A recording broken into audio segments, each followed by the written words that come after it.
fans. Buckle up, because today's case is pure chaos. We have landlord Lori Anderson squaring off against tenant Armani Lyman over unpaid rent, water bills, and a disputed cleaning deposit. On paper, it's a simple eviction and money claim, but personal grudges and mysterious identity questions turn this hearing into a full-blown showdown. Why does the landlord believe the tenant might not even be who she claims? And how did a $3,300 monthly rent balloon with late fees and sky-high water bills? Stay tuned. There are surprise entrances, tense legal rulings, and a judge whose patience wears dangerously thin. Who do you think will keep their cool as the pressure builds? You guys just want to argue with each other. And quite frankly, I don't have the time today to hear all this because this is just a mess. You guys can't get past your personal animosity toward each other to even look at this whole thing rationally. The issue is unpaid rent, water bills, additional expenses, and a disputed cleaning security deposit. Interestingly, there's significant distrust between the parties.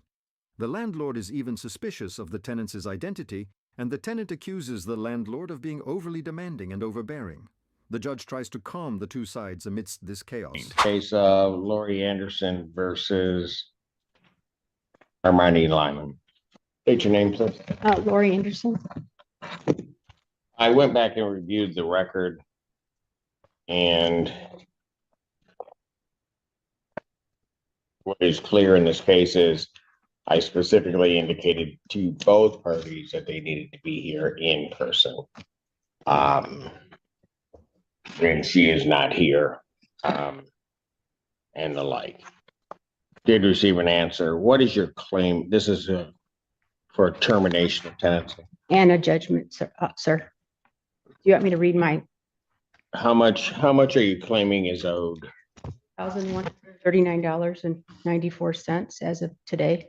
Hang on, $4,000. $139.94. All right, and that is for? That is for nervous. July rent, which is The amount of how much? $330 plus late fees, which are $25 a day. So I calculated. Can't do that. No late fees. All right. I can't let you assess late fees at $25 a day. Okay. Did you catch that legal bombshell? The judge just ruled those $25 a day late fees illegal, citing case law that late charges must reflect the actual cost of collection, not a punishment. This is a key landlord-tenant principle. Courts will slash exaggerated fees, even if they're written into a lease. Landlords watching, take note. Tenants too, you can challenge excessive penalties. Would you have assumed $25 per day was reasonable or seen it as a money grab? First of all, I think under case law, it would be an illegal late fee. Late fees have to be reasonably calculated to the cost of collection. That's not an exact science, but they certainly cannot be what would be called liquidated damages, which those would be. Okay. So,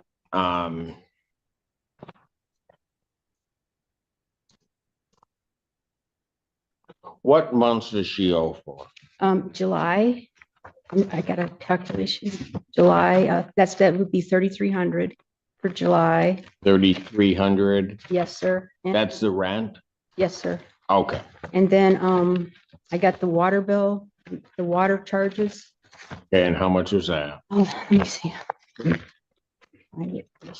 had it all prepared and I'm just. How my day always runs. What'd you say, sir? I said that's pretty much how my day always. I have it prepared and then. I had it all in order now. Find it. Oh God, hold on. Okay, thank you. Okay. Got it. Okay. Okay.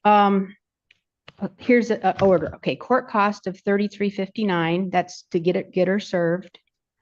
Lawn care service of $35. She didn't pay. I had to pay for the lawn care service.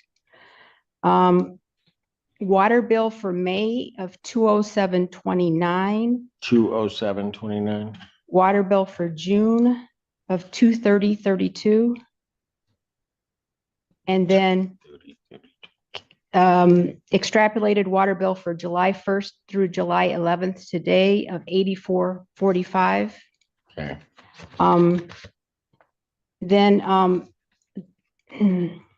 two cashier's checks that I had to get done because I don't know if you'll approve that, but that's $20. Okay. Background checks of $54.29 for her uncle, Augustus Lyman, Why'd you have to do? because he's occupying my house and he's a criminal. Okay, I can't let you have that. All right, go on. This is the kitchen sink moment. Anderson piles on everything from lawn care to background checks and even cashier's check fees.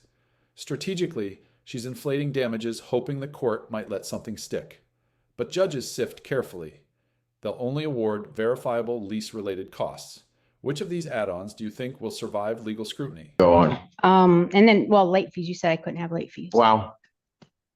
How much are your total late fees that you're charging? I calculated based on today of 175. So whatever the court will allow.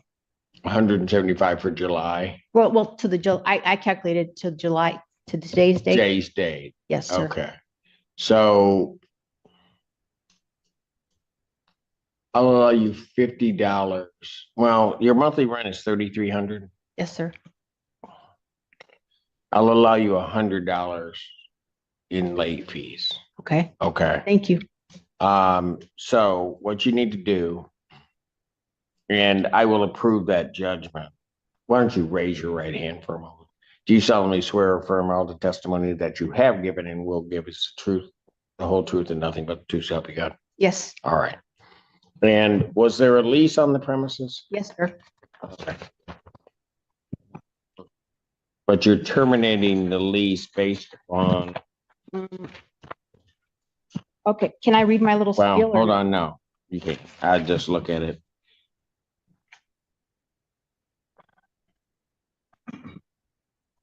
You're terminating it based upon the misrepresentations and also violations and fraud that you've stated to the court previously, in this case, as well as a misrepresentation you believe as to identity, Yes, sir.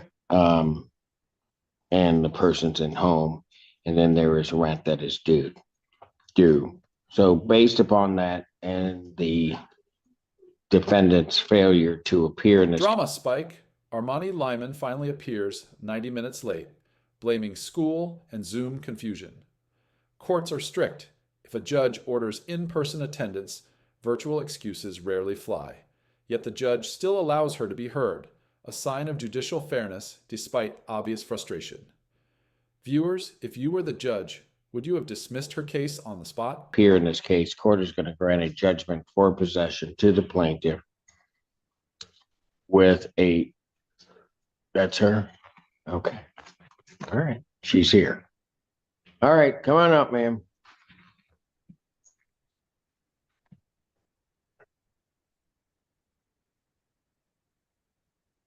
What is your name? All right. Ms. Lyman, it is unacceptable to be effectively an hour and a half late to court.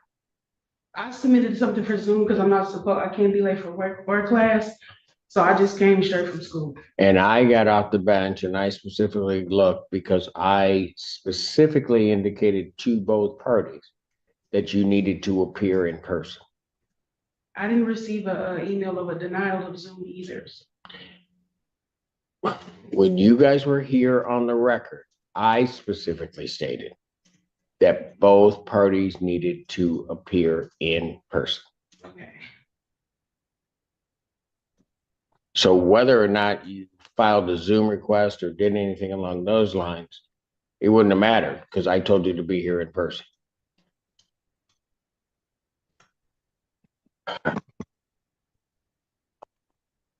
And Miss Anderson, I'll have to stop the inquiry that I'm making now that she's here. What's your position on this case, Ms. Lyman? She asked me to sign a 3-year lease after I already signed a 2-year lease, and then this is when everything kind of went downhill. Do you want to stay there? No, not really. I already told her if she gives me my $6,000 and I said she's cleaning me, I've been stated that I will leave. Is that the security deposit? There's a cleaning fee and security deposit, but she never said that she would leave, sir. So how much is the security deposit? It's in the lease. And this is the first time I've seen her since she signed the lease on May 5th. I don't care. Okay. Oh. 5250.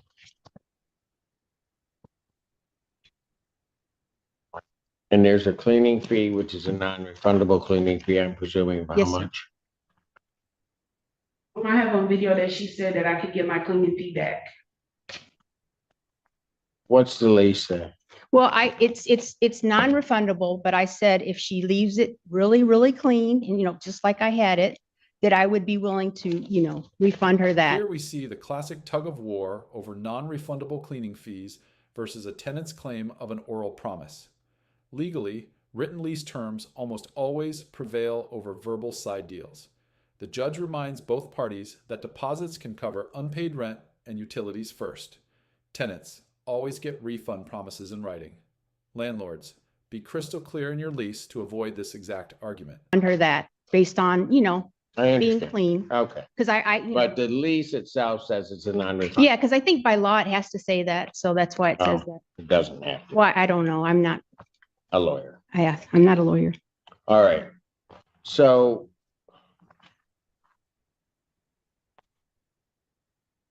otherwise, well, two things. First of all, with reference to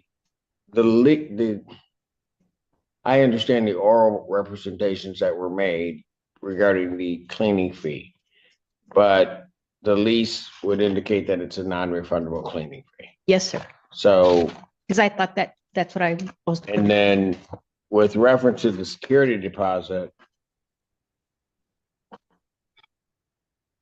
that security deposit is can be used to pay rent, can be used for utilities and other things that may be outstanding. My understanding is that there are a number of water bills that still need to be paid. There is July rent that still needs to be paid. So, and I would have no way of assessing whether or not there were damages to the premises. So I don't know that that's a negotiation. But you say that you don't want to be there. Well, yeah, because she has neighbors watching me, and it's very uncomfortable coming home, and there's people watching me. All right, Ms. Lyman, let me ask you this. What do you want me to do on this case? Really, I just want everything to be over. It's just the random people watching me, the false police reports.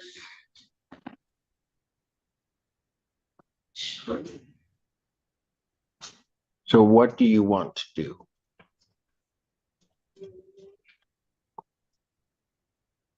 Say, I can move out in August. When? At least the 1st or the 6th. Okay, and what about July rent I was gonna put the rent in as well. with the court? Yes. And that's $3,300?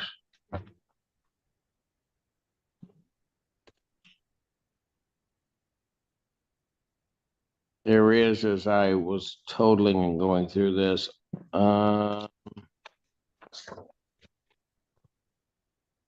there's approximately, I have about $500, give or take, for the water bills. I just want water bills are supposed to come every 3 months. I sent a, Honestly, one almost like every, and from the first water bill, I was only there for 27 days. Can I make a comment, sir? Sure. I sent an Excel spreadsheet to the court and to the defendant that shows the water bill history for the last 3 quarters. I mean, 4 consecutive quarters. And it calculates a water bill based on my usage versus Mrs. Armani and her family's usage. And there's a significant difference. And I presented that to the court as well. That showed that she's using 3 times the amount of water with her family. Now it gets wild. Anderson accuses Lyman of using a false address and even sending her mother to impersonate her. Lyman fires back, calling it a total fabrication. These kinds of personal attacks rarely help either side. Judges focus on facts, rent owed, bills due, not conspiracy theories. Do you believe there's hidden fraud here, or is this just courtroom theatrics? With her family than I ever used. So, well, the police report indicated that there was a, Just because it's people over there don't mean people. There's really no reason for me to be here with you two, is there? Because you're just gonna talk over each other. And when you talk over each other, I'll be honest with you, I'm not even listening. can I make a statement, sir? You have. Go ahead. What is the statement?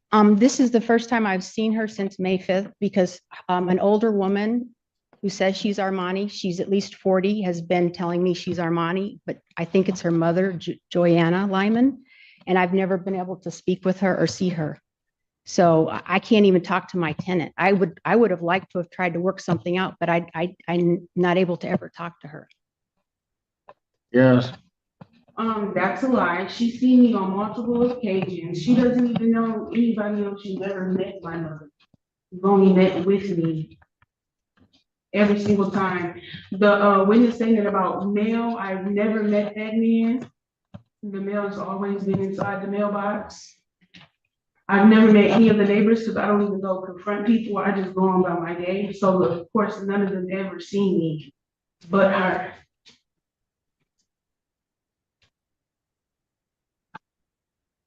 And the fraud about the address that she said she lived at. In fact, she was living at a place on Maplewood that she was actually being evicted from. And she told me she was living at Mr. Diop's house that's on her driver's license that he's lived in for 3.5 years. So that was the fraud and misrepresentation of the truth. She was actually being evicted when she moved into my house. And I didn't know this. Well, there's a difference. Does she represent that she wasn't being evicted? Well, she said that she was living at Mr. Diop's house, who's been there for since 2021 and says he's never rented to her. So that's What fraud. do you people want me to do? You guys just want to argue with each other. And quite frankly, I don't have the time today to hear all this. Because this is just a mess. You guys can't even. Watch the judge's body language, leaning back, exasperated. He literally says he's not even listening when they talk over each other. When parties devolve into bickering, the decision maker tunes out, which can hurt both sides. Quick tip: in court, calm facts beat loud arguments every time. And even you guys can't get past your personal animosity toward each other to even look at this whole thing rationally. Judge, the phone number on her application was disconnected. I've not ever been able to call her and talk to her. For 2.5 months, it's been another lady talking to me on the phone and in person. I've never been able to talk to my tenant. We could have worked this out if she was actually talking. Not the way you two are acting right now, because you're both acting like juveniles toward each other. You guys can't talk to each other. I want to talk to her, not her mother. Sir, respectfully. Yeah. She asked for a past address. 9090 is a past address. I never told her that I rented from the lease. Why do I care? The application has 9090 on it. You're just gonna keep showing it to me, so I gotta try. I just want honesty. She's only been talking to me.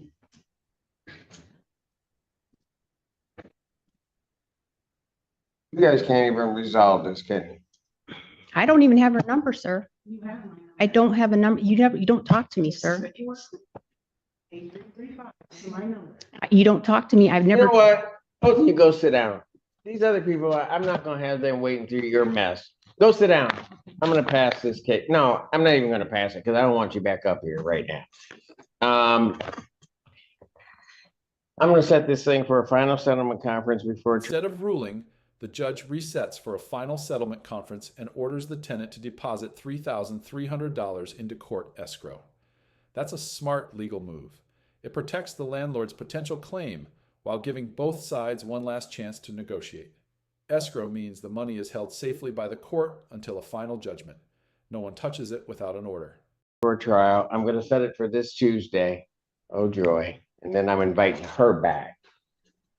So go ahead. What time on, it's 9 o'clock this Tuesday, the 15th? Final settlement conference, July 15th, 2025, 9 a.m. That's in person. You need to be here. I will be waiting in courtroom A to hear your case and other cases with bells on. The rent, since the mortgage is due, can 9 a.m. on the 15th. I am not making a decision today. You are to put the $3,300 in the court escrow. Thank you. thank you, sir. She just said something. Anybody comes up and gives me a problem, you're gonna be. I see. What'd you say? No. What a ride. To recap, the court refused outrageous late fees, questioned several add-on charges, and scheduled a settlement conference. The tenant must place $3,300 into escrow while water bill disputes and identity accusations linger. This case highlights key landlord-tenant lessons. Keep late fees reasonable. Document every promise and stay professional, even when emotions run high. If you found this courtroom clash as shocking as we did, smash that like button, drop your thoughts in the comments, who's really at fault here, and subscribe for more jaw-dropping legal breakdowns. Until next time, stay sharp and stay informed.